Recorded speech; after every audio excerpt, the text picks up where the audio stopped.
ch09 is our joints chapter. I'm going to be using articulations interchangeably with joints. Here we'll be looking over the bones again from both the axial and appendicular skeletons and applying them to form different types of joints all throughout the body. Talk about the different types of joints found in the body. We'll discuss the two aspects, how joints are classified, both functional and also structural, and also learn about different types of motion to be found on each individual joint. So joint very simply is contact between two or more bones, cartilage and bone, or teeth and bone. We can classify joints as either a structural classification, where very simply asks two questions. One, is there a joint cavity? And usually if there's a joint cavity, there's going to be fluid found in the cavity, which usually means it'll be a synovial joint, which we had talked about synovial membranes a few chapters back in the skin chapter. Or what type of connective tissues are involved if the joint cavity is not present. In this case, it may be cartilaginous, say as a disc, or the pubic symphysis, or possibly connective tissue found in sutures, found in the skull bones in particular. The other way to classify joints is by function, and exactly what you ask for, how much degree of motion is permitted. Some allow no motion whatsoever, some allow very little bit of motion, and some allow almost full range of motion. And just as in the bone chapter, this is a nice little overview of each individual types of joints, both structurally and also functionally. If you want to click through those, these are found within Wiley Plus. Structurally, we can look at joints in three different ways. We look at fibrous joints, which very simply will have little to no motion, which include sutures. We find these in between the cranial bones as well as the facial bones, connected by dense fibrous connective tissue. We'll find syndesmoses, which have more dense fibrous connective tissue between that and the suture. We'll find these where the teeth will fit into the alveolar sockets in the maxilla and the mandible. These are known as gomphoses in particular. You also have interosseous membranes, which you may remember from chapter 2 ago. We looked at both the radius and ulna in the upper extremity and the tibia and fibula in the lower extremity. They're connected together by the interosseous membranes, which is going to be more broad and dense fibrous connective tissue sheet. Next, we have the cartilaginous joints, which, depending on which joint we're talking about here, can either offer no motion or actually allow some motion. With the synchondroses, this is what the cartilage joint will effectively be at the epiphyseal plate before it fuses. Once it fuses, it's going to allow no motion because very simply, hyaline cartilage will ossify and very simply it ceases to be a joint. Now with symphyses, including the pubic symphysis as well as the intervertebral discs, these are going to be lined with fibercartilage. They do allow some motion, usually rotation, a little bit of gliding in those particular joints. And finally, you have a synovial joint, which tend to be more freely movable. These are going to be continuous with the articular cartilage and the periosteum of the bone.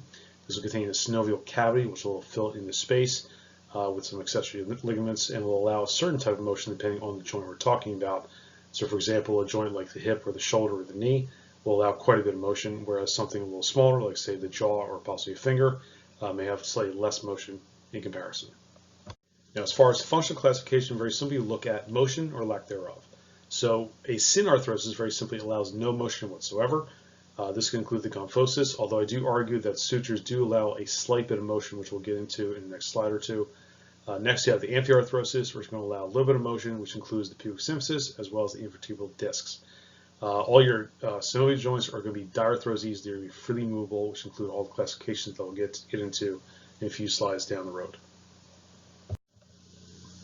So fibrous joints very simply are going to lack a synovial cavity. Basically, the bones are going to be held together by dense fibrous connective tissue. In some cases, they'll allow a little bit of motion. For the most part, it'll be no motion. So in this case, sutures in particular will allow a little bit of motion. Syndesmoses and interosseous membranes will limit motion entirely.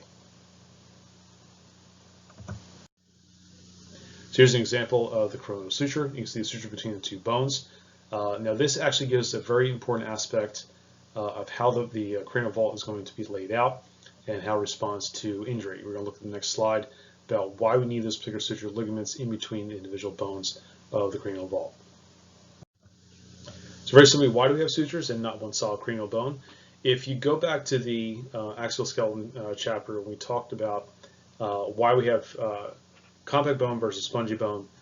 Very simply, you want to have some kind of pliability or some way to basically dissipate force if you were to get struck on one individual bones. If you have one solid case of bone around the cranium, very simply, any blow could possibly crack the bone and disrupt the entire cranial vault.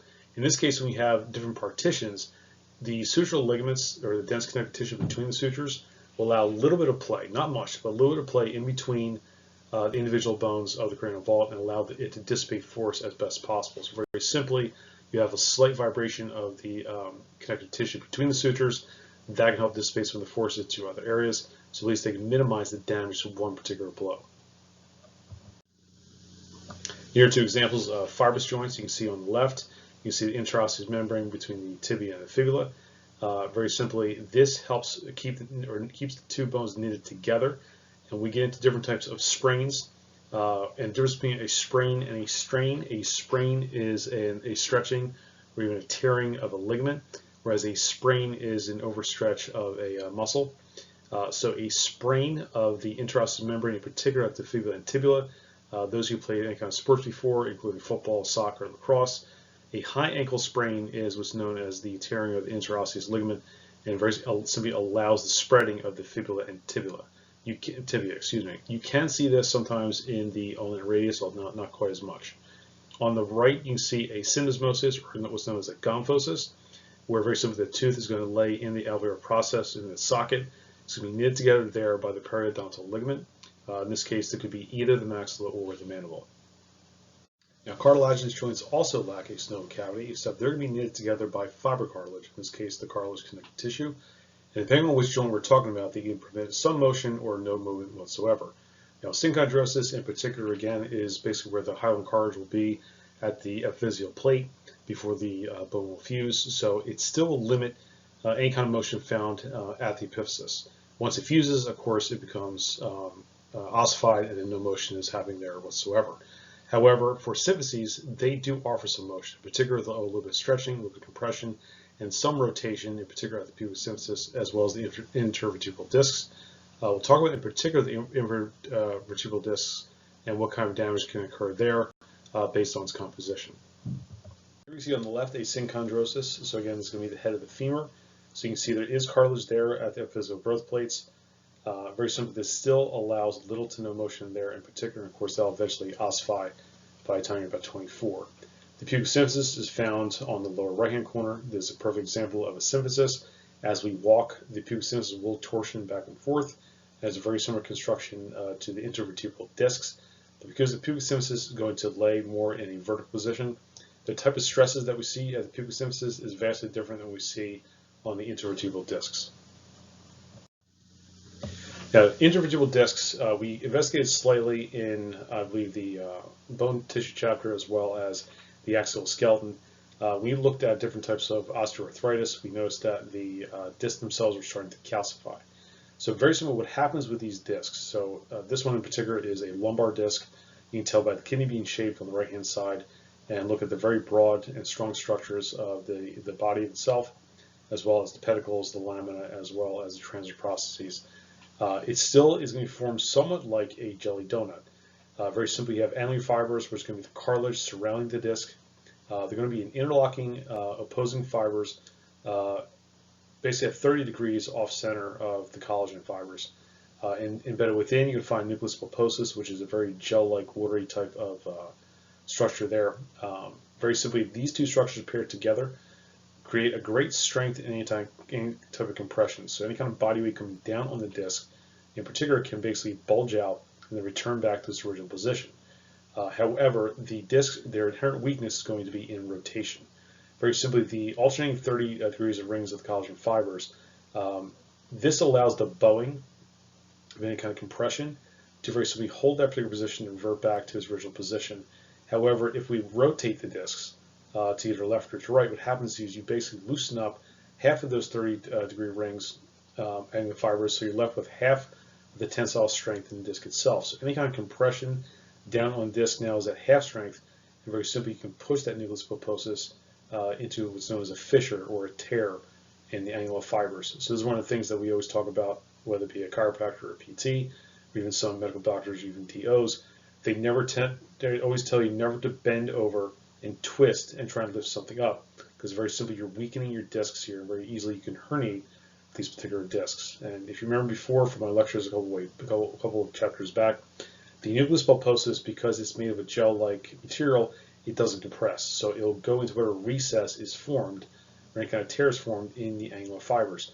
In some cases, when antifiber is very damaging, needles post can actually move past the actual plane of the disc and actually go into the spinal canal or possibly into the neural foramen on either side of the vertebra and actually impinge upon either spinal nerves branching off left or right. Now, there are some ways to help fix this, although oftentimes if the herniation is really bad, or let's say it gets extruded, where it actually will break off and actually be free-floating in the spinal canal, it's going to require a surgical intervention to fix this. Some people actually do have ball bearings in as a replacement of discs, but at least in the last decade or so, it's still a very experimental type of surgery. I do know one doctor in particular that has done it in Philadelphia with varying degree of success. In fact, he was even sued on one of them where he didn't attach the plates properly, so it created a lot of havoc in the person's low back. So what I tell most people: take care of these things while you're young, and don't wait until your advanced age to try and fix these kinds of problems. Now, synovial joints will have a synovial cavity, so they're going to have very important structures, including articular cartilage. It's going to be held together by ligaments. It's going to contain synovial fluid, and this is actually going to have a very healthy supply of nerve and blood, and also be surrounded by an articular capsule. So this is different than the actual hyaline cartilage. It's going to line the distal and proximal ends of most of your bones. So what's happening is the synovial fluid itself is highly vascular, but the actual cartilage itself is very avascular. So oftentimes the synovial fluid can replenish relatively easily, but the hyaline cartilage a lot of times, which we'll look at with some arthroscopic images later on, you'll see that the hyaline cartilage oftentimes does not, if at all, repair itself very easily. But the nice thing about the synovial joints, it does allow a certain range of motion. But unfortunately, if we go out of that range of motion, then there you have different types of damages happening to either cartilage itself or sometimes even the synovial fluid or possibly the articular capsule altogether. A typical synovial joint, we're looking at the frontal plane of the proximal interphalangeal joint. So this is going to be between the proximal and the middle phalanges. So this is also going to be known as what's known as a hinge joint, which we'll get into a little later on. So we're looking at a diagram on the left, and we're looking at a cadaver frontal section on the right. So if you look at both of them, you're going to see the periosteum is going to be continuous with the fibrous membrane that's going to encapsulate this particular joint. Found within the fibrous membrane, we'll find the synovial membrane. If you remember from the integumentary system chapter, you'll find the synoviocytes that are going to be secreting the actual synovial fluid that's going to bathe and lubricate and cushion this particular joint. As you see, the articular cartilage. So there will be a space in between the two joints here. Even though the cadaver over time, through treatment, does look a little bit desiccated and dried out, you'll still maintain a little bit of space there. In fact, this is a nice little representation of the articular cartilage. You see it's nice and smooth, it's not frayed. But again, you can also see the periosteum as well as the fibrous membrane, also synovial membrane found therein. But notice that the synovial membrane does not have any active synoviocytes at the area of the hyaline cartilage. However, it is continuous with hyaline cartilage. So oftentimes we see either when we start to age, the synovial joint fluid or synovial fluid will start to decrease, and you'll see decreased space found between the two bones, and a lot of times you'll find some rubbing and friction, and usually some degradation of the cartilage itself. We find other accessory structures around synovial joints. We find bursa and tendon sheaths. Bursa are going to be sac-like structures found within the synovial fluid. They're going to cushion motion of one body part over another, or oftentimes you may find bursa over bone and over certain areas, under certain areas of the skin. These are basically sac-like structures filled with synovial fluid. And those of you who have ever heard of bursitis before, a lot of times these things can get inflamed.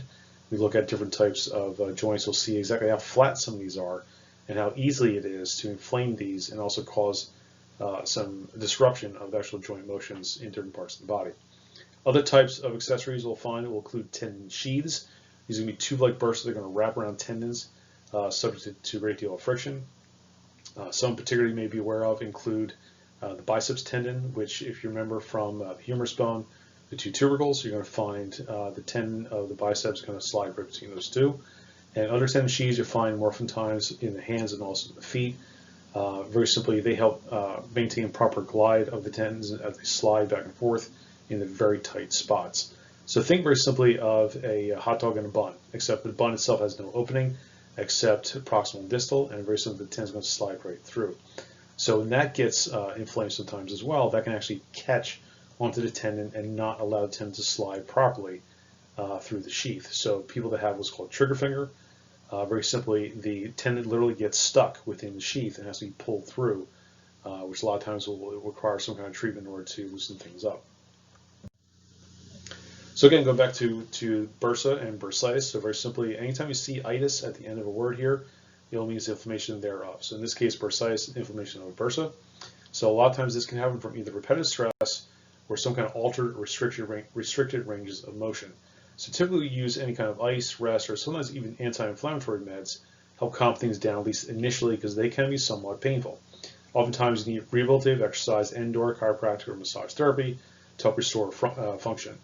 But occasionally you may need someone to either aspirate, meaning actually stick a needle in and draw fluid out to help flatten out the bursa, or sometimes it may require surgical repair, or sometimes even removal.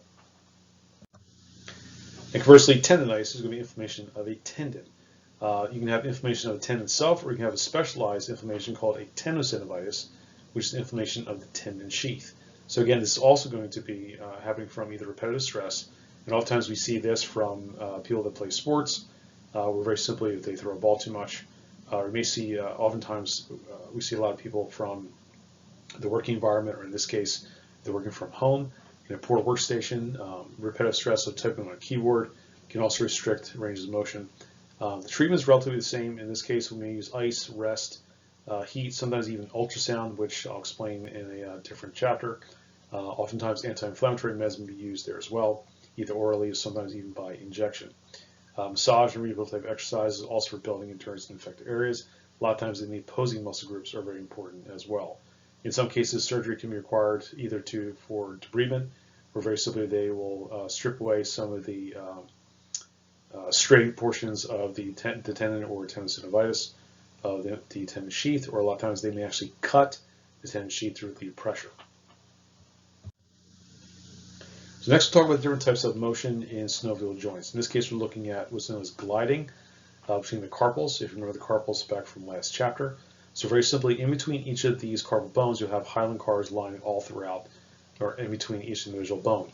So in this case, when they glide, very simply, they're going to slide on one another in different planes. They may slide either in the anterior to posterior, they may slide lateral to medial, it may possibly slide inferior to superior. Now here we'll learn the different types of motion found at the synovial joints. Some of these we use in practice may differ slightly, but this is the new lexicon we'll be using for each individual joints here. Some of the things we'll actually do in lab. Those of you who will not be in lab, I'll have some videos up to demonstrate how different types of motion work. Very simply, most of these are going to assume you're going to be in the anatomical position. So very simply, we look at flexion, extension, and hyperextension. If we're moving from the anatomical position, especially at the head, at glenooccipital and cervical intervertebral joints, anytime you move to the forward position to the anterior, it's going to be flexion. When you return back to the anatomical position, that's known as extension. If you go from the anatomical position back or into the posterior position, it's going to be known as hyperextension. This can be applied also to the shoulder joint as well. So again, anatomically, if you raise the arm up towards the anterior and the superior, that's known as flexion. Returning back to anatomical position to extension, and then going back into the posterior range is known as hyperextension. For the elbow joint, you're going to see very simply your hands by your side, and very simply when you flex all the way up towards the anterior and the superior, we know as flexion. Returning back to extension. There are a few people that can go into hyperextension, which we'll test in lab. It's not shown here. Some people can actually push the elbow joint back in hyperextension only a handful of degrees. Next, we have the wrist joint, which also goes into the flexion and extension position. And then finally, the hyperextension going past the anatomical position. And this can follow through also to the hip joint. But the knee joint in particular is going to be a little bit different. The knee joint is not going to be termed in the anatomical position. This has to be done more so in the supine position. So very simply, when you're in the anatomical position or in supine, when you're going into flexion, it's going to go posterior and superior instead of going to the anterior and then returning back into extension again. Back to the anatomical position, in this case supine. And just like the elbow, some people with knee, they can hyperextend their knee into a couple extra degrees past the anatomical position. We'll be testing that in lab, and if not, I'll try and find some videos of people that can hyperextend their knee very easily.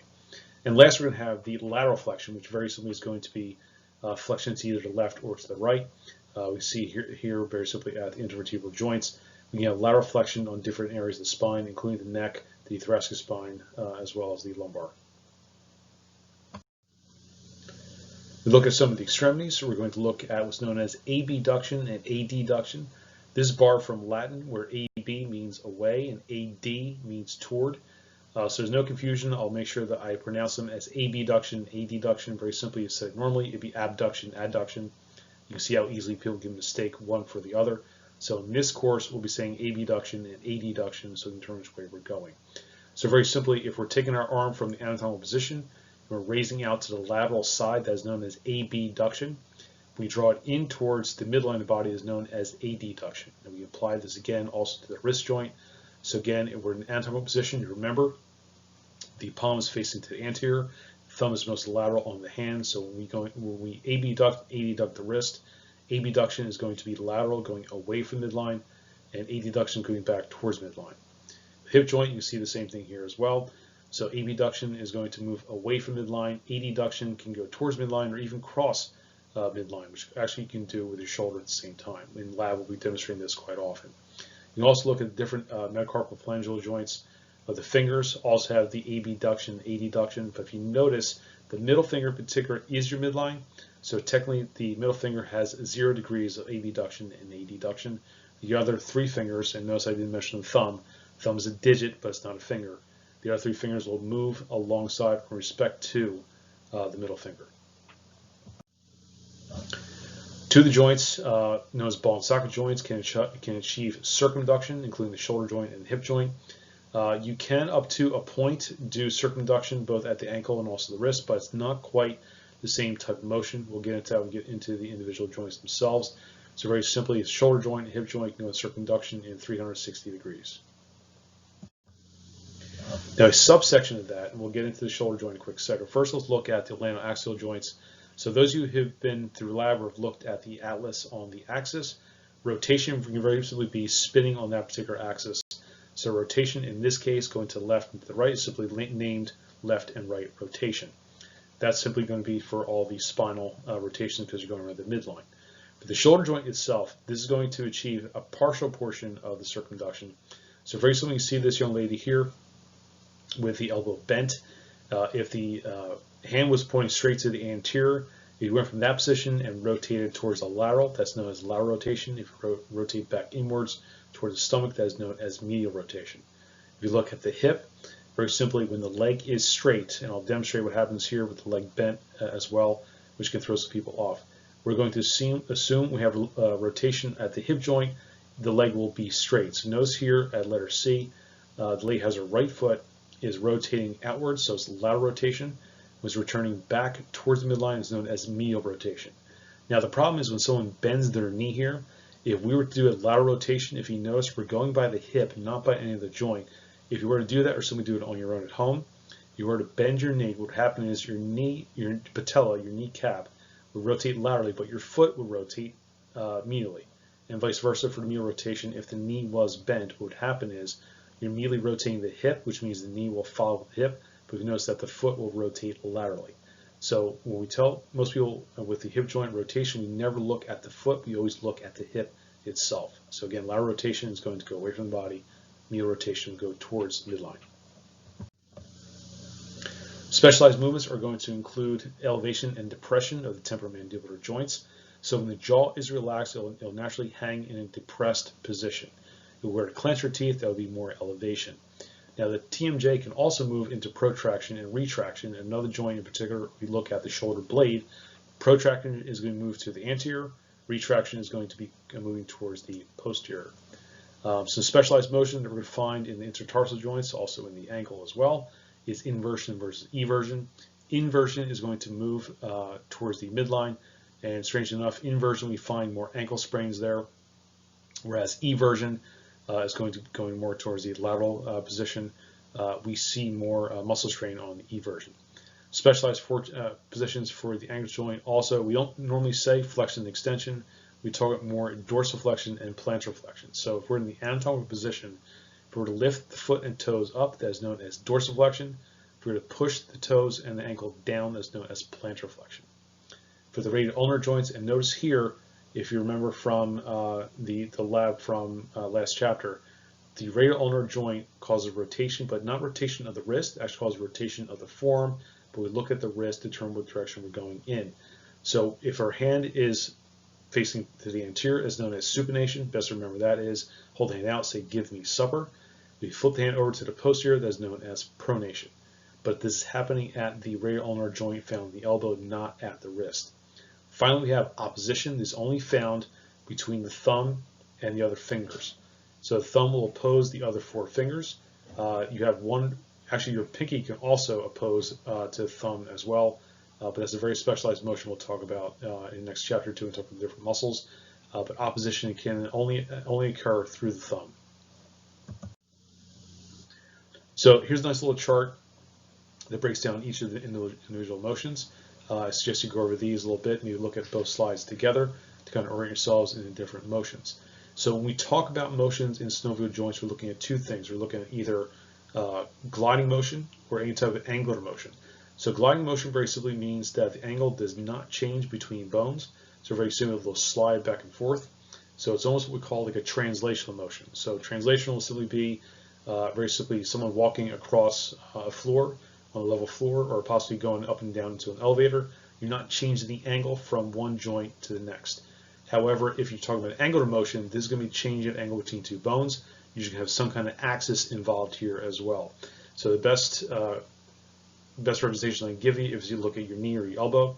If you basically will flex and extend the elbow or flex and extend the knee, is moving upon one particular axis. So you're decreasing or increasing the angle between the 2 or more articulating bones. This gets a little more complicated when we get into different joints that have multiple axes, in particular the vertebra found in the spinal column, also the sacrum. They have multiple axes, which we'll get into a little bit later on. So look at the different types of joints in the synovial section. We're going to have 6 different types, known as the plane joints found in the wrist, hinge joints found in the fingers and also in the elbows and knees. Pivot joint, you're going to find these both at the axial joint, C1 and C2, and also in the radial ulnar joints. You're going to find condyloid at the ends of both sets of extremities. You're going to find this at the radiocarpal joints, as well as the metacarpophalangeal joints, as well as the ankle joint at the same time. Your saddle joint is going to be very particular. It's only found at the thumb. It's going to be found between the trapezium and the metacarpal of the thumb. And then finally, you have the ball and socket joints. We find these only with the hips and also the shoulders.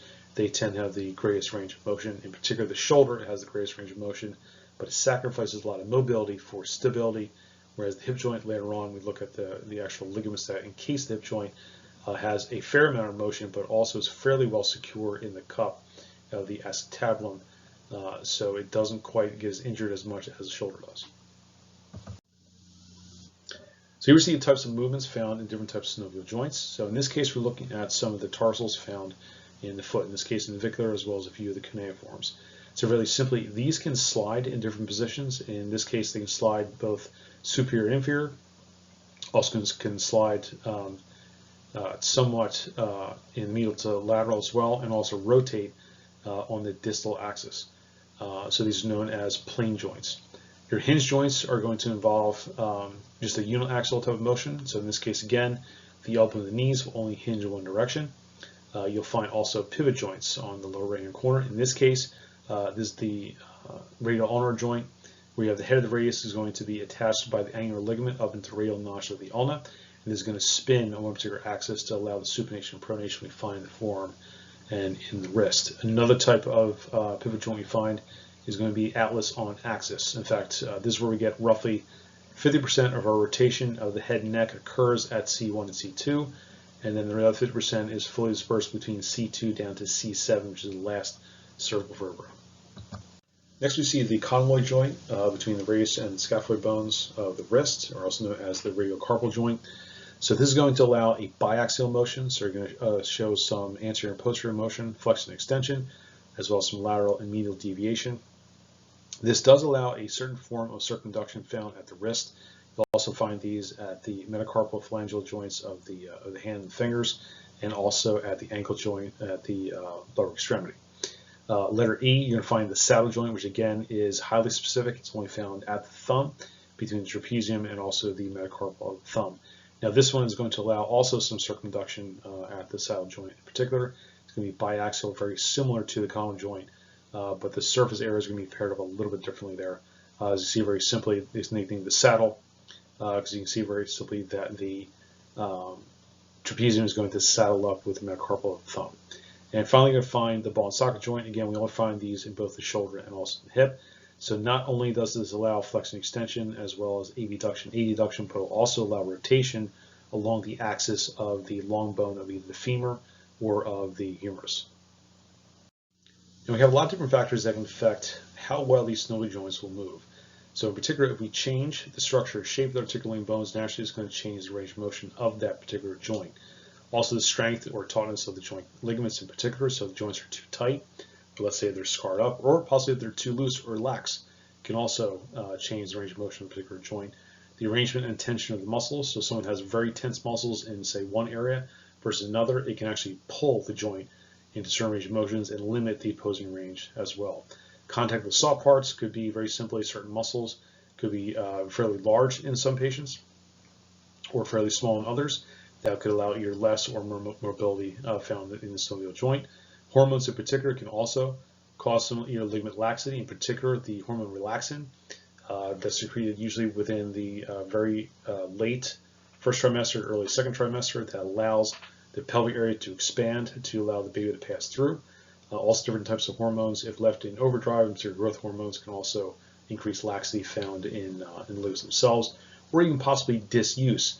So very simply, atrophy can occur in the joints themselves, also in the joint ligaments, possibly in the muscles and tendons therein.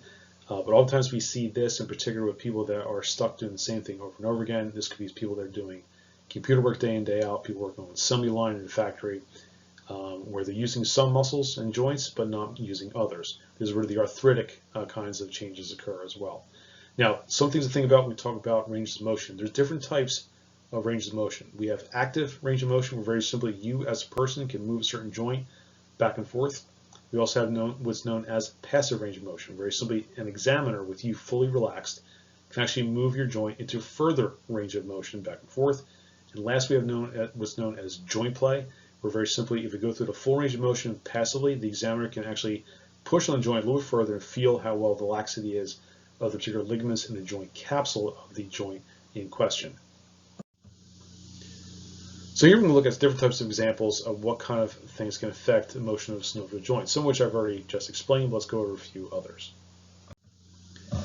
So sometimes you can have congenital anomaly, so the bone shape could be altered. You may remember asymmetrical facets found in the lumbar spine, where very simply they may not line up completely in the coronal position. You may have one be more sagittal, maybe more coronal, which very simply can cause a lot of pain, a lot of discomfort, and therefore lack of motion in those particular joints. You have laxing ligaments, so someone who's dislocated their shoulder once oftentimes can dislocate it again. Some people, in fact, I have a few patients in particular where they dislocated their shoulder so many times that they had to have surgery done to actually staple the ligaments closer together to hold the shoulder in place. We'll get into more of that a little more so when we look at the shoulder itself and look at why the ligaments themselves are no help whatsoever to shoulder stability. You also have I have a lot of people that are runners. A lot of times you'll see patellofemoral tracking syndrome, which I talked about in one of their chapters previous, where basically the lateral muscles of the thigh versus the medial muscles can kind of tug on the patella and kind of draw it away from the trochlear groove and cause a lot of disruption, a lot of grinding of the tissue or the cartilage underneath the patella. And oftentimes that can cause a lot of discomfort and also cause someone actually not be able to run or possibly not be able to go up and down steps. You have an approximation of soft tissue where very simply someone has large muscles. So let's just say if someone just goes to the gym and just does bicep curls all day long, very simply the bicep muscle becomes so large that you won't be able to flex your elbow as well as someone who doesn't have as large a bicep. So we do see some things like this here where a lot of times it's overuse of certain muscles, or oftentimes we may see something where the soft tissue may be inflamed, torn, swollen. They can also limit a certain range of motion because very simply you're pushing up against that soft tissue and it won't compress, so you're not able to achieve that full range of motion, either active or passive. And again, as mentioned before, the relaxin hormone from pregnancy, but also certain hormones too, like Marfan syndrome, where the hormones simply go out of control. The ligaments actually get very overstretched out. These are usually people that are extremely tall, have other other connective tissue problems there as well. And finally, we talk about disuse, any kind of arthritic joint or calcification, just like the discs that we saw back in the bone chapters. Anytime you don't use a joint over time, you develop some scar tissue called microfilms of scar tissue within 20 minutes of inactivity. Fortunately, with most of us, if we move around quite a bit, then we can break down those tissues quite often. But what ends up happening is if you start laying down too much stress in those particular ligaments, not only will they start to scar up, but they will calcify over time as well, and then fully fuse if given too much time to develop. So let's talk about some of the selected joints here in the body, some of which are actually not in your text, which I'm going to add a little bit here and there from other sources. So first we'll look at the temporomandibular joint, otherwise known as the TMJ. So very simply, all of your synovial joints are going to be encapsulated in ligaments and the articular capsule. So here you can see some of the things we hadn't looked at since the cranium chapter, the axial skeleton. There's a stylar process, that's going to be the sharp process that we found before on the temporal bone. You can see that's going to attach to the mandible by the stylomandibular ligament. Fortunately, a lot of these ligaments have been renamed, at least back from when I was in school. They usually are named by the two bones they're going to knit together, or by position of where they're going to wrap around a particular part of the joint. Whereas they were named a lot of times by, or actually named after a lot of person that either found it or by how it was structured. Thankfully, some of which they got a little more descriptive about some of these particular attachment points. So here's a medial view or an internal view of the TMJ. So you can see very simply another strong ligament there. The sphenomandibular joint or ligament that's going to attach from the sphenoid bone out to the mandible.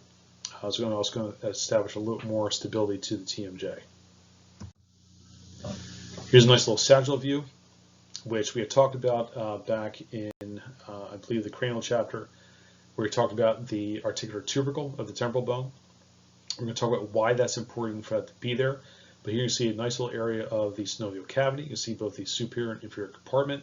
So you see the superior compartment of the mandibular fossa of the temporal bone. That's going to attach with the counter process of the mandible.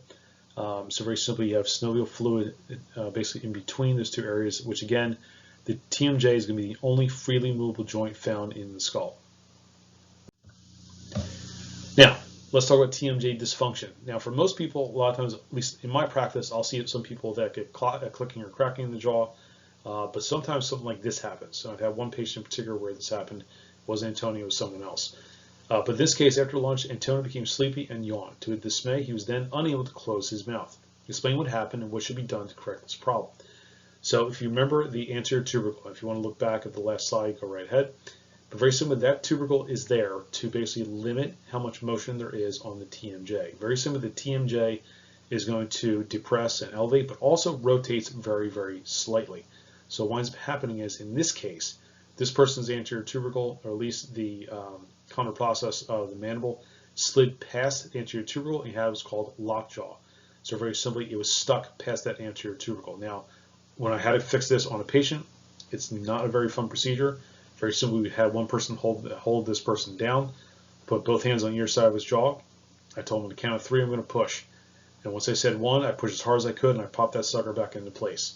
So the guy was in pain, but he was thankful to basically have his jaw back in the right position. So very simply, in this case, the reason why we have that tubercle there is to prevent too much motion from the TMJ. But it turns out this bigger patient, the one I worked on, also has some ligament laxity there as well. The person had injured his jaw in the past, which I did not know about. But in this case, this is why we definitely want to pay attention to structures. And also, very important to those of you in healthcare, make sure you ask as many questions about what's happened in the past, because oftentimes people do forget about little things like this. You want to make sure you're aware of those particular things before you go to treat it again. Next, we have the shoulder joint. So you can see the shoulder joint can be made up of the clavicle, the scapula, and also the humerus. So as you can see here, there's numerous ligaments found all throughout the shoulder joint itself. In particular, the conoid ligament, the trapezoid ligament, and also the acromioclavicular ligament, the coracoacromial ligament are all sandwiched between the coracoid process of the scapula and also the acromial process of the scapula and the clavicle itself. These are inherently weak ligaments. Basically, the strongest ligament that you're going to find within the actual shoulder joint itself is going to be the glenohumeral ligament. But as I mentioned before, the shoulder joint is going to be a ball and socket joint.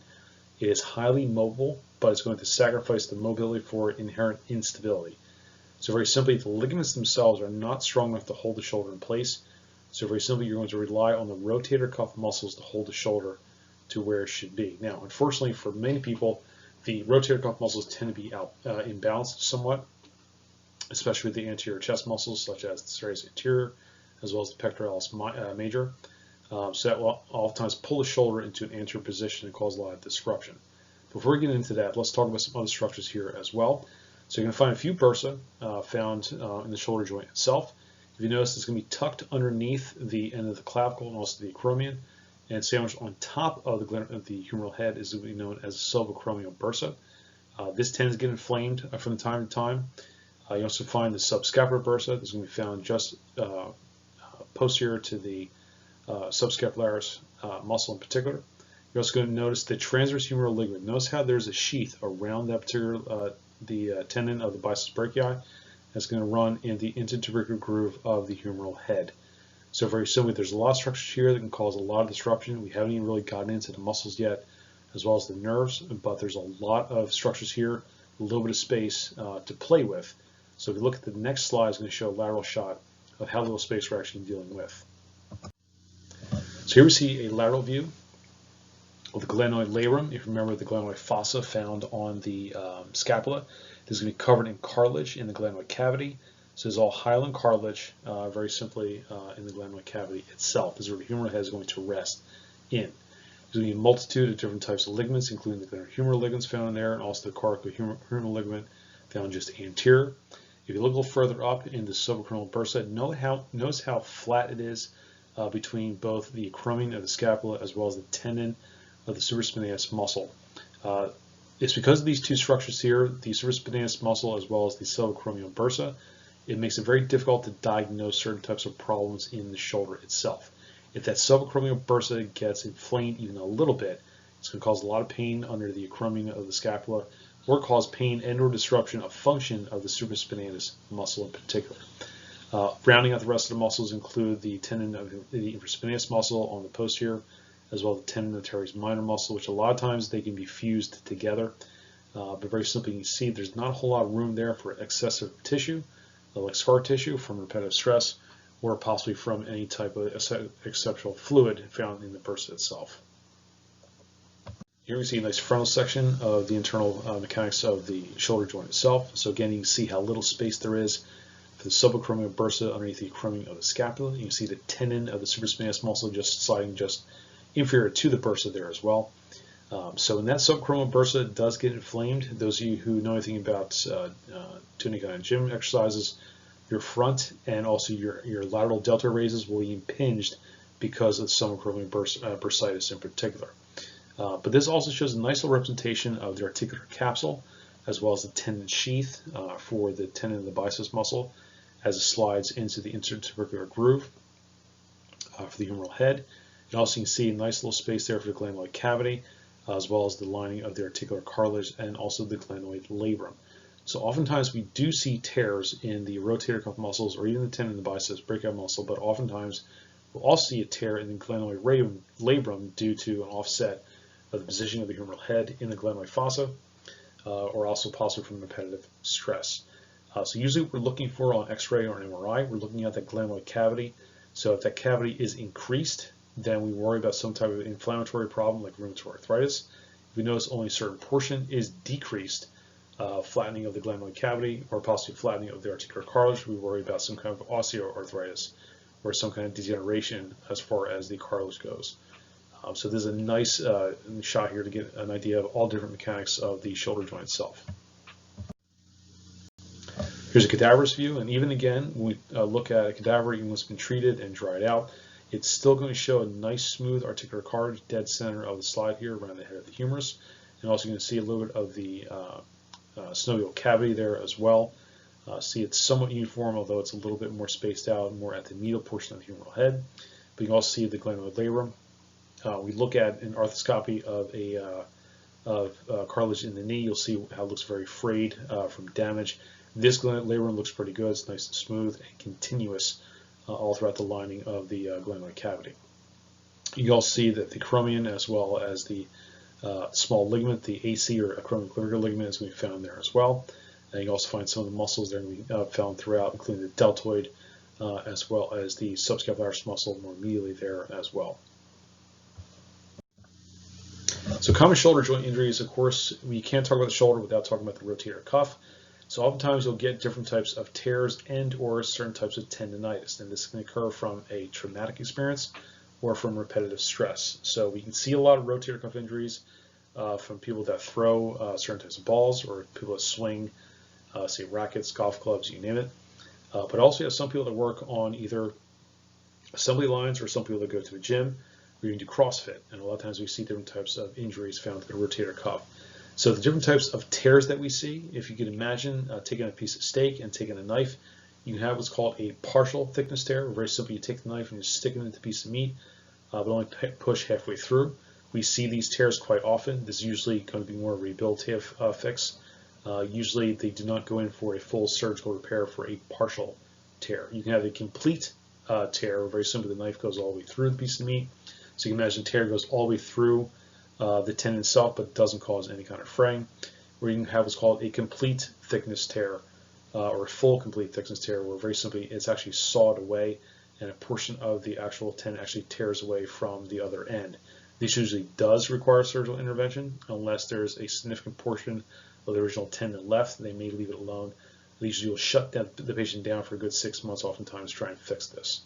Now, aside from tears, we also see tendonitis, where a lot of times we'll see the tendons themselves from friction going either through the particular sheaths or going through the particular bursa tend to get inflamed. Now, this uses a lot of ice, some conditional type of exercises here and there to offset pressure, or possibly even some type of cortisone shot to relieve the inflammation may be in play at that point.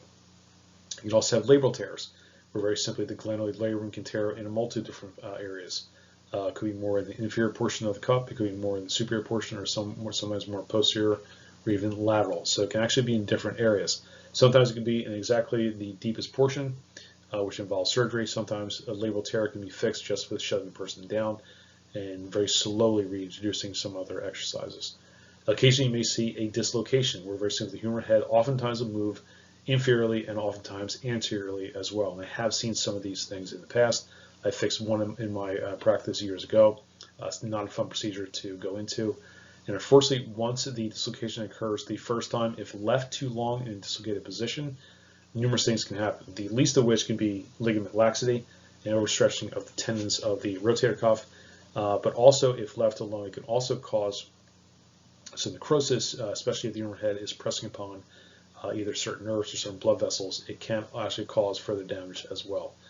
Now again, this usually happens at the humeral head as it sits in the glenoid fossa. You can also have what's known as separation of the shoulder, which very simply the acromioclavicular joint, very simply the acromion will displace away from the clavicle itself. The way we check this in practice is we use what's called ruler sign, where very simply you take a ruler, you lay it across the shoulder, and very simply as it passes over the AC joint, if the shoulder stays in contact with the skin, it's fine. If it actually pulls away from the skin, as you lay the ruler down, there's a clear showing of the separation of the AC joint. And finally, I want to mention what's known as frozen shoulder, which we use the term adhesive capsulitis. This is an idiopathic condition, which very simply means we do not know what causes this. It's very random. It does affect more men than women, where very simply we see an overabundance of scar tissue found within the joint itself, which limits motion. And it can limit motion in all ranges of motion or only certain types of motion, or even extreme ranges of motion, like very simply the former range of motion of flexion or possibly abduction of the shoulder. You could simply just not be able to get into that particular position. For some people, we'll see them for adjustments to the shoulder or possibly different type of exercises. Oftentimes than not, some people actually may even go under anesthesia, general anesthesia, to actually have it manually manipulated while under anesthesia, so this way you can move around and really loosen up the adhesions. But the problem we run into is it tends to be very, very painful thereafter. So oftentimes some kind of PT or even any kind of rehabilitative exercise is usually going to be in play here as well. Here we see a separation of the right shoulder. So again, if you lay a ruler right along the area of the traps there on the right-hand side, if you look on the left-hand side, you see it's a nice general unbroken line of the skin there. So you lay a ruler down, it would be continuous with the skin in particular, but on the right-hand side, you see a clear dislocation of the clavicle as it looks like it's going more superior away from the acromion of the scapula. You're seeing a gentleman with a right shoulder dislocation. Looks like it's dropped mostly inferior with very little anterior motion. Looks like this person is in the training room most likely. As I mentioned before, I have replaced a dislocation before, but usually there's going to be a trip to the emergency room to get this stabilized thereafter. Usually when we try and fix this, when we finally stabilize the shoulder in particular, usually want to send them in to get x-rays or MRI, make sure all the different nerves found in those areas, as well as the blood vessels are still intact and not torn or disrupted. So next we move on to the elbow joint. So we're going to see a couple different structures that we want to pay attention to. In particular, you're looking to see that there's going to be the olecranon bursa.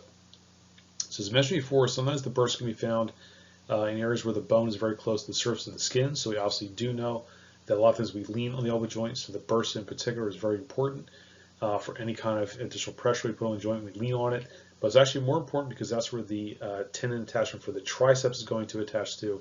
That's going to be one of the primary movers of the elbow, in this case more for extension. We'll get into that in muscle chapter a little further on down the line. Now the ligaments in the elbow are going to tend to be a little bit stronger than we find in the shoulder. In particular, we're looking at the medial aspect here. So if we're looking at the medial aspect, the ulna will be facing us. The radius is going to be away from us. It's going to be on the lateral side in particular. You can see the beginning of the interosseous membrane. And also the radial tuberosity, you can see it's covered up by the tendon, the biceps brachii muscle. So remember, tuberosities are going to be projections off the bone. So naturally, a strong tendon is going to actually raise more bone with it. So that's why you have tuberosity there as well. So you're going to see, in particular, what's known as the ulnar collateral ligament. This has been renamed from the medial collateral ligament because there's some confusion, because there's the medial collateral ligament found on the medial side of the elbow, but there's also one found in the knee at the same time. These have been renamed to the ulnar collateral ligament. This is going to adjoin the humerus to the ulna itself. One thing you're going to see, it's not quite as apparent. You're going to see the angular ligament of the radius. So this is going to literally wrap it around the radial head to allow it to pivot back and forth on the ulna itself. So you look at the lateral aspect and you see the rest of the angular ligament of the radius. It's going to wrap around the radial head. It's going to allow spinning of the radius on the ulna to allow supination and pronation for the forearm and also for the wrist. Now, occasionally what ends up happening, we'll talk about a certain type of condition in the next slide or two. Oftentimes, especially as kids, the angular ligament is not very strong, so now oftentimes can slip. The radial head can slip away from the angular ligament and cause a partial dislocation there at the same time. Now, of course, if we have an ulnar collateral ligament, you're going to have one on the opposing side, known as the radial collateral ligament there as well. So this again was also renamed. This used to be known as the lateral collateral ligament. So you may see in my slides LCL. That's going to determine to be the radial collateral ligament of the elbow. So common elbow injuries that we see oftentimes will include babysitter's elbow, which is going to be a dislocation of that radial head I just talked about before. So anybody that's ever walked a child, a lot of times if they're pulling against you, sometimes if you give too much of a jerk or they jerk away from you as well, that radial head can slip away from the angular ligament and cause a partial dislocation of the radius away from the ulnar itself. This oftentimes can be manually repositioned, but occasionally may require a trip to the emergency room there as well. But they nickname it babysitter's elbow because oftentimes if the babysitter is exasperated with a particular child, they tug on the arm and actually will partially dislocate that radial head. Other things you may see as well include what's known as golfer's elbow or little league elbow, which is a strain or sprain of the ulnar collateral ligament, otherwise known as the MCL.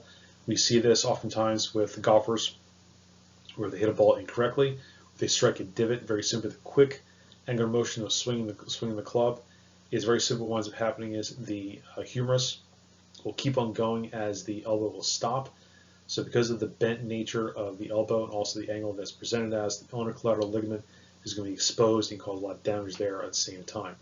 We do see this actually more often with people that do a lot of repetitive work, especially at the computer or at the factory line. We also see this in a lot of people that do a lot of throwing of balls as well.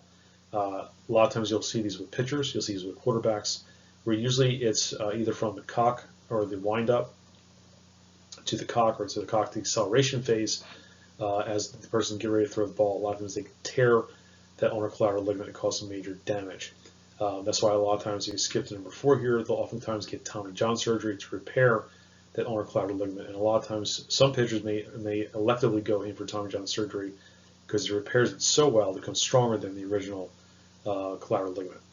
The last one to round this out is known as tennis elbow. This is going to be the radial collateral ligament. This is going to be the lateral collateral ligament. We see this more oftentimes with people who do any kind of contact sports with any kind of instrument in the hand, which could be something as simple as tennis, racquetball, baseball, softball, as well as lacrosse, strangely enough, sometimes too. Especially if they hit the ball incorrectly, or if they have too much laxity into the elbow, it actually hurt the lateral side of the elbow. This is more repetitive stress injuries we see oftentimes with people at work as well, because as you're constantly striking the keys, you're using most of your muscles that include most of your flexors. They will attach into the medial side along the collateral ligament of the ulna, whereas the extensors tend to get overstretched and puts a lot of pressure on the radial sides. They tug on the radial collateral ligament there at the same time. So thankfully, the radial collateral ligament can all times be fixed by doing different types of rehabilitative exercises. Here we see an ulnohumeral dislocation. This is quite painful. You can see very simply that the ulna has slid posterior away from the lectern fossa of the humerus. Now, the wrist and hand here, this is actually out of your muscle chapter, but I wanted to show very simply that we have different bands around your wrist and also your ankle, known as retinaculum. You're going to have a flexor and also an extensor retinaculum. The flexor is going to be found on the anterior side, the extensor found on the posterior side. You'll find these analogous also in the ankle and also in the foot. Now, I show this very simply for two reasons. One, I want to show very simply that basically all the tendons that run through the hand are knitted together and held together by this retinaculum, but also there's very little space, just like we talked about with the Tenosynovitis as well as the Tendonitis. Some areas do not tolerate a lot of new tissue or a lot of new fluid, and the wrist is definitely one of them. So knowing that we have a flexor and extensor retinaculum around the wrist, how it wraps around the wrist itself.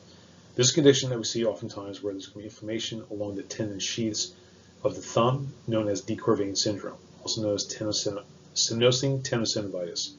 So there's two tendons in particular that on the radial side of the wrist and thumb that will get entrapped by inflammation of the tendon sheaths. We'll learn about those muscles in a few chapters down the line. Very simply, with the inflammation along the tendon sheath, usually due to repetitive stress or injury, there's going to be loss of lubrication as the tendon will slide through the sheath. This is a very painful type of condition. Oftentimes, we can actually treat this with manipulation or possibly even some kind of rehabilitation, ice, rest, or even medication. But sometimes it's a surgical intervention. We need to go in there and either cut the flexor retinaculum or do a debridement on the actual tendons themselves and re-bore a hole through the actual sheath to allow the tendons to slide through back and forth again. Unfortunately, though, once the surgery is done, you do kind of weaken the structural integrity of the rest of the wrist. So more times than not, most orthopedists that I deal with will try at least a kind of rehabilitation for the first 6 months, unless it's completely unbearable for the patient. Then they'll go in for surgical intervention at that point, with the hopes that possibly with post-rehab or post-op rehab, we'll be able to strengthen the wrist as much as possible. Here we see a finger dislocation or a phalange dislocation. I've seen a number of these in practice, both on the football field and also I used to have an office in a gym where we had a basketball court right down the hall. So I saw a number of these, especially in the winter months during some of the basketball tournaments.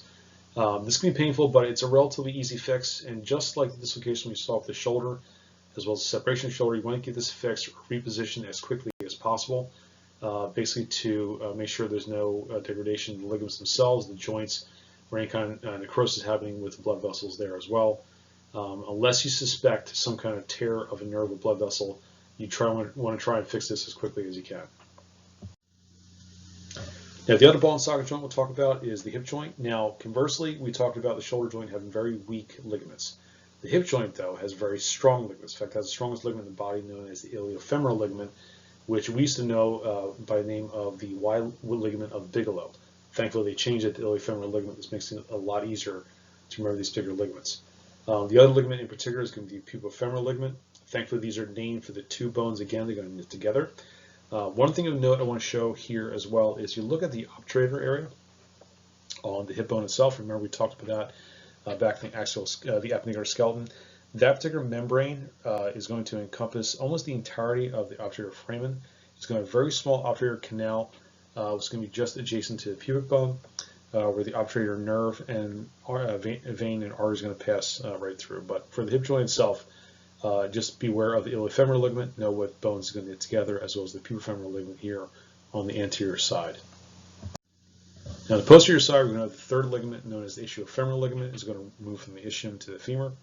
But one ligament that's going to be found tucked underneath here. In fact, on the next slide, we look at more of the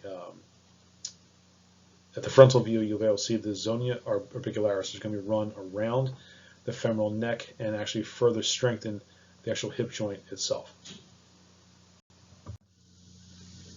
Here we see a frontal section of the hip joint again. So note some similarities here with the glenohumeral joint found in the shoulder, where the ball of the humerus head is going to fit into the glenoid fossa.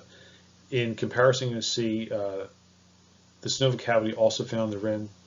You're going to find the articular cartilage lining both the acetabulum as well as the femoral head. And one thing that we did not see too well in the actual bone chapter for the appendicular skeleton, you're going to find the fovea capitis of the femur. That's going to be a little depression there if you look at the actual bones in lab. That's going to be continuous or attachment point for the ligament of the head of the femur. This helps secure the femoral head into the acetabulum itself. Now, conversely, when we looked at the shoulder joint, it was a fairly shallow socket it's going to fit into. In this case, though, the femoral head is going to be encased in bone around the acetabulum itself, so this makes it a lot more structurally sound than the shoulder itself. The hip tends to be not as much sprained as much or dislocated as the shoulder, but we do see more fractures at the femoral neck, as we talked about in the last chapter. So you can kind of see cutaway there as well. The zonia orbicularis is going to wrap itself around the femoral neck, in particular to solidify the position of the hip in place. Now, same thing we look at for the shoulder, we also look at the hip joint there as well. So oftentimes if we see on X-ray or MRI either decrease of the joint space, it looks like it's more on the superior side, then a lot of times we'll note it might be an osteoarthritic condition. If we look at decrease of all the areas around the hip joint itself, either an increase or a vast decrease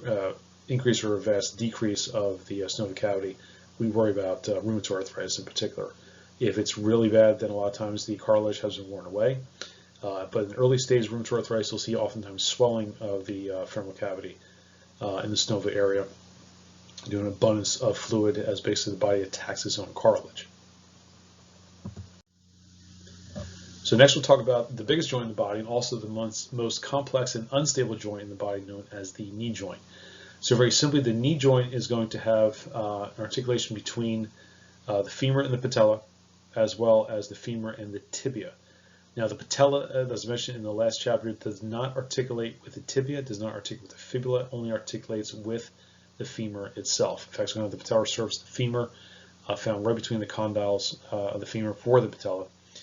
You also see very clearly, you see both the posterior and the anterior cruciate ligaments. So these help limit motion. Very simply, they limit motion in respect to the tibia. So the anterior cruciate ligament is going to limit anterior sliding or motion of the tibia on the femur, whereas the posterior cruciate ligament is going to limit the tibial moving posteriorly in respect to the femur there as well. Now we have collateral ligaments very similar to the knee. The old school used to be the lateral collateral ligament and the medial collateral ligament, lateral being this case renamed into the fibular collateral ligament. So it runs from the femur to the lateral head of the fibula, whereas the medial collateral ligament is otherwise known as the tibial collateral ligament. So this limits the confusion of the MCL and the LCO in respect to the knee versus, say, the elbow. Now if you also notice too, you can see the meniscus on both sides just underneath the medial and lateral condyles of the femur, and they're going to be continuous with the transverse ligament of the knee, which helps anchor the meniscus to the tibia itself. And finally, let's talk about the anterior ligament at the head of the fibula. The head of the fibula does glide up and down on the tibia. Very similar if you were to dorsiflex and plantar flex the foot. The anterior ligament on the head of the fibula allows it to move superior and inferior, also allows it to move slightly medial to lateral, and also slightly anterior to posterior. So normally, if you're plantar flexing the foot, you're pointing the toes down, the head of the fibula will slide medial, anterior, and inferior.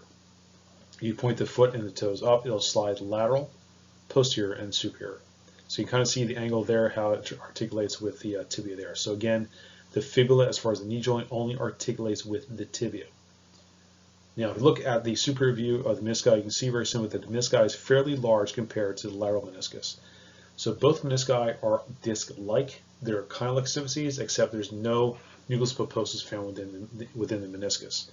So typically, The lateral meniscus and the medial meniscus can often be torn from repetitive stress, but oftentimes they can be repaired either through surgical arthroscopic intervention, and there are some people that get some type of knee replacements done when the meniscus tends to wear down. Here you see a lateral view, both a diagram as well as a cadaverous sagittal section. So if we look from the anterior side, which is going to be where you see the suprapatellar bursa, the prepatellar bursa, and the infrapatellar bursa. So these three particular bursas allow cushioning of the particular ligaments and tendons as they move back and forth on the knee joint itself. But you see how there's very little space in between each of the joints here. Very simply because all your body weight is coming down on the femur and is rocking onto the tibia there as well.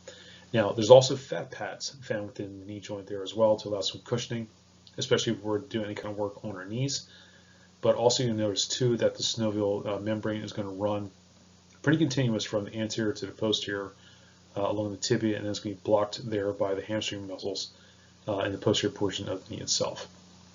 So you look at the cadaverous sagittal section on the right-hand side. So again, you can see the articular cartilage that's going to be nice lined along the femur in particular, although you see it's a little less so on the tibia in particular there as well. You can see the three bursas there. In particular, the suprapatellar bursa looks like it's relatively thick, but you can kind of see the medial meniscus sandwiched between the tibia and the femur on the cadaverous section right through there. It looks somewhat flattened on that particular muscle group there as well. But let's look at another section here. So the anterior and posterior view gives a better look at some of the tendons and ligaments found within the knee joint in particular. So you look at the tendon, the quadriceps femoris muscle, very simply as it has the patella embedded within it. Once you get more inferior to the patella, you're going to have the patellar ligaments going to attach it into the tibia tuberosity found on the anterior portion of the tibia. You're going to find the infrapatellar bursa going to be sandwiched underneath that, as well as the infrapatellar fat pad. Oftentimes this can get irritated and cause an obstruction on the knee itself. But two things that we didn't look at before, you're going to find the retinaculum at the lateral patellar and also the medial patellar retinaculum. This can help protect the menisci in particular and also stabilize the knee joint and try and prevent any kind of lateral motion of the knee in particular. So those particular ligaments you can find in the lateral positions here. You remember from my last lecture, this is going to help maintain lateral positioning, medial positioning on the knee joint, so it can actually hinge in the correct position. So differing from the elbow joint where you very simply had the olecranon going olecranon fossa, the trochlear going in the trochlear groove, or trochlear fossa, the knee does not have complementary position points that we had with the elbow. So the knee joint tends to be somewhat a little bit unstable compared to the elbow, the other major hinge joint found in the upper extremity. Now look at the posterior view, you can kind of get a better look at the articular capsule, how it encompasses the inside portion of the knee there. And you can also see different types of cruciate ligaments and the popliteal ligaments in particular. You can see the popliteus muscle is going to run just behind there. We'll talk about that a little later on. But you can see the oblique popliteal ligament as well as the arcupopliteal ligament. This also helps stabilize the knee joint from the posterior section. Now also this helps protect any kind of the synovial fluid backing out from the knee itself. So basically it protects the muscles back behind the knee there at the same time. Here's a cadaverous view of the same ligaments that we were talking about before. You see on the anterior view, you can see the fibroclavicular ligament on the lateral side. You can see the tibioclavicular ligament on the medial side. You see the patellar ligament there, as well as the tendon, the quadriceps femoris muscle, which we'll talk about how significant those are in maintaining the right position of the patella, especially with patellofemoral retractor syndrome. A lot of times the patella can slide more to the lateral side and put a lot of pressure not only on the tendon of the quadriceps in particular, but also on the patellar ligament as it tugs onto the tibia. This can cause certain types of conditioning processes that are a little tough to come back from. Looking on the posterior view, you can see the PCL in particular. You can see a portion of the ACL as well. You can see a nice thick medial and lateral meniscus. Looks like these are actually pretty healthy menisci in this particular cadaver. And you can see a posterior positioning of the fibroclavicular ligament and the tibia. Tibioclavicular ligament there as well. So common injuries of the knee joint include a tear of the anterocruciate ligament. Oftentimes we see this with some athletes where they're doing kind of cut and quick moving motions on turf in particular, although you can see this oftentimes on runners or possibly people that do any kind of play on natural grass. where very simply the anterior cruciate ligament due to wear and tear, a lot of times being a rupture, all times without any kind of contact. The posterior cruciate ligament tends to be more ruptured when we have any kind of blow to the tibia, in particular from the anterior to the posterior. But naturally, both of them will require some surgical intervention. And oftentimes, they'll actually will take the ligament from different areas of the body and replace it, or oftentimes from a cadaver and replace the ACL or the PCL, depending on the condition. You also oftentimes will see tear of the medial collateral ligament, otherwise known as the tibial collateral ligament, or the lateral collateral ligament, also is known as the fibular collateral ligament. Oftentimes you'll see these also from blows or from an elderly. You'll see that they do like a quick turning motion. They can tear those collateral ligaments quite easily. And oftentimes you'll see torn menisci. The medial is actually more torn than the lateral, because the lateral tends to be more anchored to the actual tibia by the transverse ligament. Also tends to be more of an O shape, whereas the medial tends to be more of a C shape and tends to be a little more exposed as far as any kind of tears, though. Sometimes you can get the football triad, especially if you get hit from the lateral position to the medial, where you can tear the ACL, the tibial collateral ligament, also the medial meniscus. And usually, if you get this, usually after the full year, and it takes quite a while to rebound from that particular surgery. Other types of problems we see are osteo and rheumatoid arthritis. So oftentimes we look at joint spacing, in particular on the knee. We look at the actual menisci themselves. Look at wearing of the cartilage. If we see it on one knee only, or even one aspect of the knee, like say the lateral medial side, it'll be osteo. If it's on both knees, then it's a surefire sign the person has rheumatoid arthritis, because they tend to be somewhat symmetrical from one knee to the other. Another common type of problem is known as housemaid's knee, where the prepatellar bursa gets inflamed, puts more pressure on the fat sac there just behind the patella, and causes a lot of disruption on the tibia in particular. So naturally, it's very, very painful actually going in hands and knees, which is why it's nicknamed as housemaid's knee. The other thing we see, especially in my office, I see what's called a Baker cyst, where the synovial fluid sac will herniate in the posterior knee, usually due to some kind of disruption, usually from either osteo or rheumatoid arthritis, or from a former injury. So oftentimes you'll actually get a palpable cyst on the back of the calf muscle, usually the gastrocnemius. So it feels very similar to a lipoma, which you may remember from the integumentary system. Lipomas tend to be very fat, squishy, and easily movable. Kind of same thing with a Baker cyst. Some people will get them aspirated, where they'll draw some fluid away. Sometimes it may require a surgical intervention to basically tie off the synovial sac to make sure it doesn't herniate anymore. Now, oftentimes we're seeing patients that are either advanced age, or a lot of times maybe overweight or even obese, where they have a lot of knee problems. The knee in particular will compensate, biomechanically at least, for a lot of other deficiencies in other structures. So if you have problems with the feet, problems with the ankles, problems with the hips, or even low back, even without actually causing direct injury or trauma to the knee, can often put additional pressure to the knee and actually cause wearing down ligaments or the cartilage, the meniscus, or possibly even to the muscles themselves. So when we look at the actual menisci, or problems with the actual hyaline cartilage, more people are getting things done, including injections of either Synvisc or Orthovisc. So these are basically weighted solutions injected into arthritic knees, usually made from chicken combs, although they're trying to do something a little more synthetic to allow a little better uptake. Basically, the chicken combs are a very great source of cartilage to be used, and oftentimes the Synvisc and Orthovisc, they're fairly large needles, fairly low gauge needles, which means they're fairly large, somewhat painful to get them done. Some insurance companies nowadays will pay for them, most don't. A lot of these have to become out of pocket. Some people get good results, other people it's simply no results whatsoever, nothing really changes. Normally we have hyaluronin, which can replenish the body supply for lubrication of the knee, and might actually increase the joint space where there's arthritis going on. But there are other hyalgin and hyaluronin products on the market. Some are not tested, some are actually more of a almost like a alternative medicine or complementary type of medicine out there. So you have to be careful with some of these things. Some of these may actually include shellfish products, and they're not readily controlled by the FDA. So normally, if you want to get something done like this, you're normally going through an orthopedist or sometimes even a pain management doctor to get the actual injection done. Now this picture is not in your textbook. I want to show you this because they don't actually have much going on with the actual ankle joint itself, but I feel it's important to show. So very simply, we talk about the ankle in particular, how it can actually be sprained very easily. The reason being is the anterior talofibular ligament, the ATFL, found just dead anterior and center of the ankle itself, is the most ruptured and sprained ankle in the ankle itself. So very simply, we're looking at the lateral side of the foot. So as we talked about before, because of the positioning of the malleolus on the lateral side, the medial side, because the lateral side drops down more inferior than the medial side, the foot can invert more easily, and usually people will roll this oftentimes and tear or sprain the anterior talofibular ligament. More oftentimes we'll see a POTS fracture if we have an ever's injury, because the lateral malleolus on the distal end of the fibula will actually fracture instead of actually sprain any other part of the ankle. So we see sprained ankles due to inversion forces, usually the anterior talofibular ligament.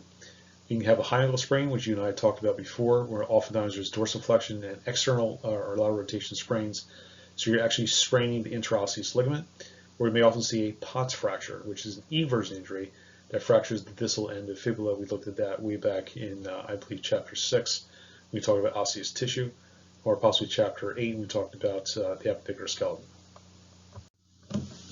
Here we see a dislocated ankle. Those of you who watch football quite a bit, we see this quite often. A lot of times you'll see a dislocated ankle, sometimes a fracture of the tibia end or the fibula at the same time. So something like this, again, has to be reduced or put back relatively quickly because of the way the ankle's situated. The nerves as well as the blood vessels are very close to this position here. You got to be careful of any kind of gangrenous type of conditions or any kind of necrosis of the different muscles too, or even the bones therein. So if it can be reduced on the actual field, we try and do so, unless we notice also there's some kind of nervous or problems with tingling, numbness, or lost control of the toes. The person can't flex or extend their toes, then more times just a quick rush to the emergency room to get it reduced surgically. Another type of problem we see is gout. We see this more oftentimes in men than women. Men, it's 40 times more likely than women. More oftentimes we see this at the metatarsal phalange joint of the big toe. Usually is due to high levels of what's known as uric acid. This causes needle-like crystals to be found in the synovium. It's most often found in the big toe, but it can also be found in different phalanges in the hand as well. But again, it hits men a lot more than women. There's no cure, although there are some things you can do to offset these kinds of things.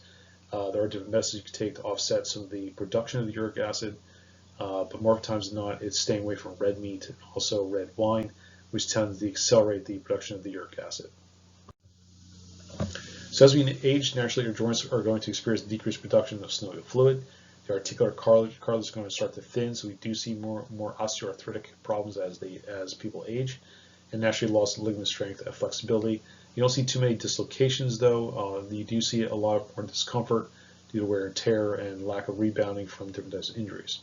Now, one thing that has accelerated over the last 10 to 20 years now is what's known as arthroplasty, where it's joint replacement surgery for different areas. And right now, knees and hips are very commonplace right now. Shoulders are somewhat on the up and up, although they do what's called reverse arthroplasty with shoulders, which I don't have a slide for, but that's something I may reintroduce in another semester or two. Let's talk about knees and hips in particular.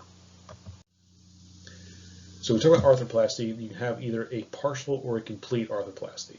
So for hips in particular, a lot of times people will have different types of arthritic changes, or have a wearing down of the head of the femur, or wearing down the acetabular cup, or the cartilage simply starts to become ossified.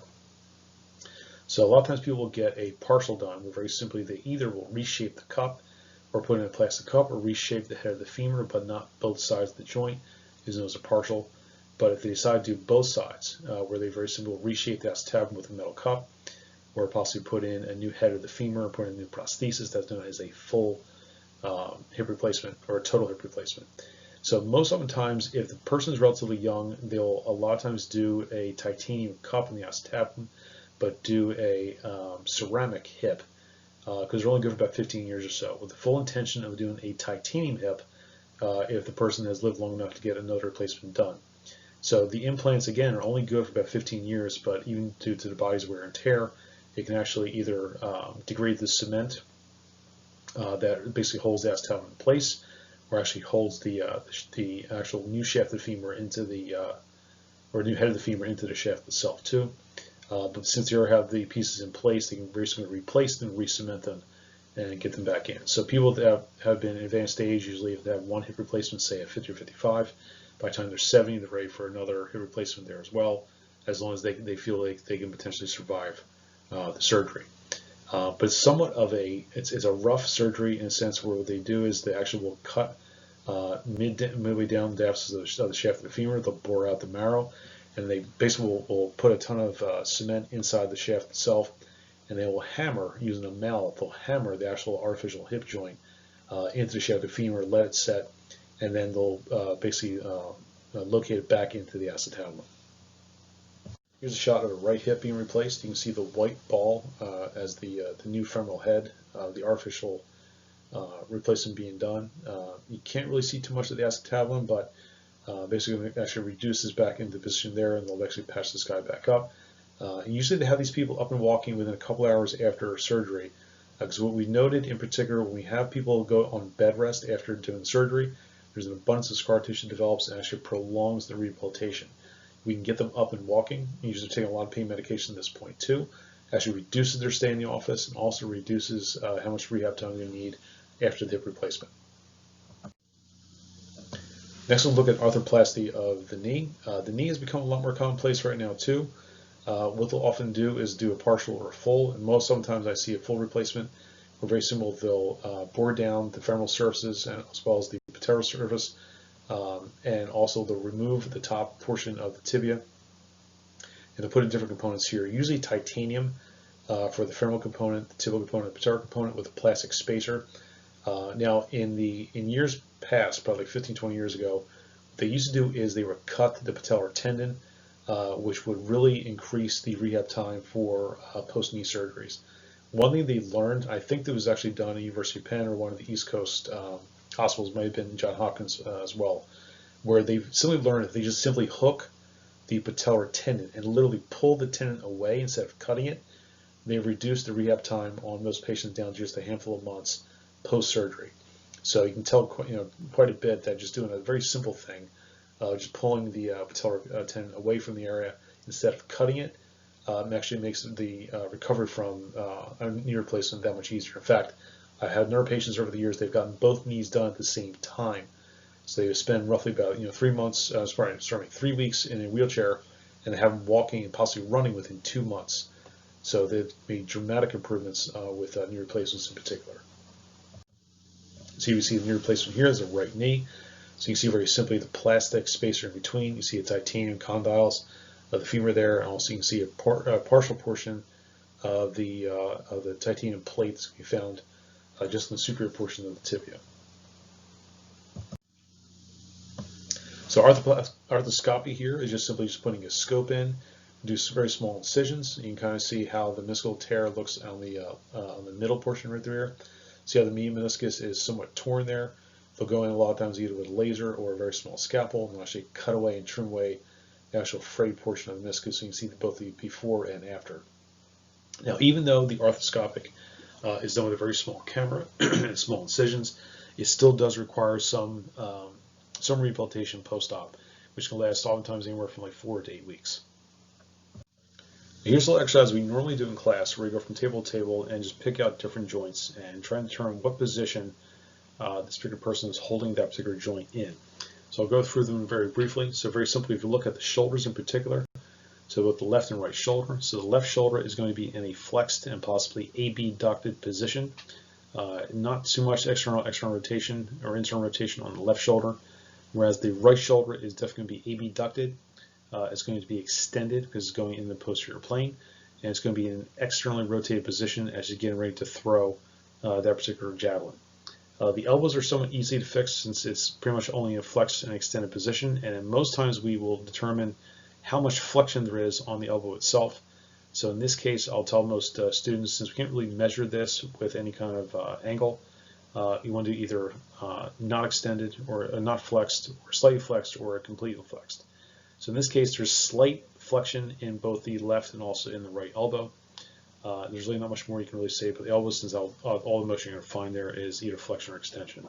Now, as far as the wrists go, Very simply, you look at the left wrist, you're looking at a little bit of extension or hyperextension of the wrist. Looks somewhat straight, so there's no deviation to medial or lateral side. If you look at the right wrist, you see the right wrist is also in hyperextension, and possibly just a little bit of medial deviation there as well, so be a little bit adduction as they're positioning on the javelin. Looking at the fingers are flexed on both hands. Looks like the index finger is a little less flexed than the rest on the both the left and right wrist, and it looks like the thumb, at least on the left hand, is going to be a little bit opposed towards the pinky. Now looking at the hips, the left hip is going to be flexed, and if you look at which way the knee, also the foot are rotated, it's going to be a little bit of lateral rotation on the left hip, and it's definitely going to be abducted because it's going to be a little more lateral than the midline of the body there. The right hip is going to be in hyperextension. It's also going to be laterally rotated and also abducted. Looking at the knees, the left knee tends to be slightly flexed. In fact, I would even say it's almost neutral, whereas the right knee tends to be slightly flexed. I'm just guessing maybe like 20, maybe 30 degrees or so. Looking at the ankles, looking at the ankle on the left-hand side is going to be plantar flexed because it's going to be pushing down towards the ground. Looking at the right, you're looking also a little bit of plantar flexion there too. A little difficult to see whether there's any kind of tilt with the ankle, so I don't see any kind of inversion, eversion on the left side. However, we see very slight eversion on the right ankle there at the same time. So you want to look at the next slide here. This lists all the different joint positions there as well. If you want to practice that on your own, if you feel like any of these might be an error, if you see something a little bit differently than I do, write those down in your test questions and I'll answer them on a personal basis. So here are all the joint positions that we talked about there. So both shoulders, both elbows, hips, knees, feet, and also the wrist. The phalanges I don't typically work with too much because it's a little difficult to see on this particular slide. But again, this gives you a good idea of a static position, a quick snapshot of this particular athlete. So let's talk about some dynamic motions instead of static. So in this case, Tina was riding an unusually large horse, has her spread thighs widely spanned its back. Describe what joints are being used and what direction you would expect the joints to move to hold her on the horse. Now, those of you who have ridden a horse before, very simply using your thigh muscles or your leg muscles to hold yourself along the torso of the horse. So in this case, she's using her hips, her knees, and her feet in particular to hold herself onto the horse, and we'll get into the upper extremity in a minute. So very simply, she's going to hold her hips in the adducted position. She's trying to grip the torso and the saddle of the horse with her legs. The knees typically are going to be bent slightly. Now again, I'm not a horse rider. Some of you may have ridden horses before. It might be a slightly different position depending on the saddle that you're on, whether it's American saddle or even an English saddle. But the knees tend to be slightly flexed, if not fully extended. The feet or ankles tend to be a little bit in the plantar flexible position, or they could possibly be in the neutral position. And as far as the upper extremity goes, very simply, if you're holding onto the reins, a lot of times the shoulders could be just set neutral, elbows will be bent, and then wrists will usually be somewhat in a neutral position there as well, possibly in a flex position as you're holding onto the reins themselves. Now let's talk about the joints that are used in cycling, and we're talking about an upright bike. We're not talking about a recumbent bike. So let's just say if you're riding in a bicycle race, very simply, if you talk about the upper extremities, your shoulders are usually flexed in flexed position. Your elbows are slightly flexed there as well. The wrist usually should be in the straight position, and the fingers will be curled in flexion around the actual handlebars themselves, and they tend to be more in a static position. Dynamically, your hips are going to be moving in the flexed and extended position, and if you've ever ridden a bike before where you're fitted to the bike, there really shouldn't be any kind of AB or adduction of the hips. They should be basically moving like pistons back and forth. The knee should be recovering and going back into somewhat of a flex position and going to an almost neutral position. It really shouldn't go into hyperextension. So they're constantly going back in different degrees of flexion on the knees. And also you find the same thing with the ankles. They're constantly moving back into the dorsiflex to a plantar flex position and back and forth as you push on the pedals. So joint moves of brushing your teeth. So let's just say if we're using our left or right hand, so very simple, our shoulder is going to be flexed, our elbows going to be flexed. Very simply, usually your thumb will be wrapped around or opposed around the other fingers. Your fingers will be flexed around the toothbrush. And very simply, you're moving your shoulder or move the humerus on a adduction, abduction track as you push the bristles of the brush back and forth on the teeth. You may actually move the wrist up and down in flexion and hyperextension positions as you brush your teeth up and down, or also you may actually use a little bit of flexion extension on the shoulder if you're using the back teeth or the top teeth going back and forth, anterior posterior motion there as well. So this focuses more so when we go into the actual lab itself. We'll be measuring each other's ranges of motion. For those of you who will be doing something remote, I'll have a video in place where you'll be doing at least sometime eyeballing measurement of some of the ranges of motion that we'll be using here today. But unfortunately, there are some pitfalls with doing some of the lab ranges of motion. Oftentimes, inter-examiner reliability can change. Very simply, just trying to figure out what the axis is on some joints has been a point of contention for a lot of researchers over the years. So we often have a few different frames of reference or different ranges of motion, depending on the booklet or the source that we're using. We do note that joint range of motion does improve with more motion. So very simply, you're warming up. So very simply, when we do any kind of range of motion testing, as far as actually measuring the degrees, we often we'll do 5 or 6 measurements and take the average, because usually the last range of motion will be greater than the initial range of motion test.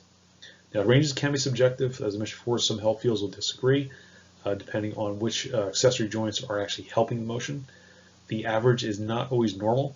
Again, it depends on the body's personal makeup. As I said before, sometimes isolating the joint axis of rotation can be a challenge. It can be questioned by other examiners, but other factors also influence range of motion testing, whether it be some arthritic changes, some injuries, some overdevelopment or underdevelopment of muscles, but there's a lot of different things that could influence the different changes or different ranges of motion of the articulations. So factors that can influence range of motion testing include injuries, also age of the patient, clothing that be worn can be more restrictive, body positioning. Some people can possibly not move as well, say laying on their back, staying on their stomach, or even standing up.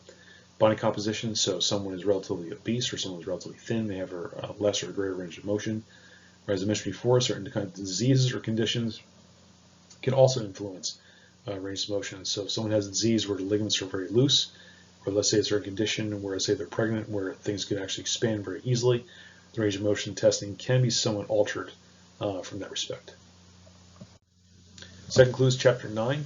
So using our knowledge of the bones as well as the joints, you'll be better prepared when we get into the muscles and the muscular system.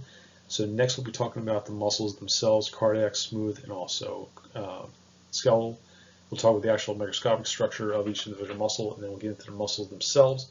We'll be utilizing the joint names as well as different motions, and also the names of the bones to help us name the muscles, the muscular system, and there are quite a few. So I definitely suggest you go back and go over both the axial and appendicular skeleton as well as the joint chapter before we get into the muscle chapter in a few chapters up.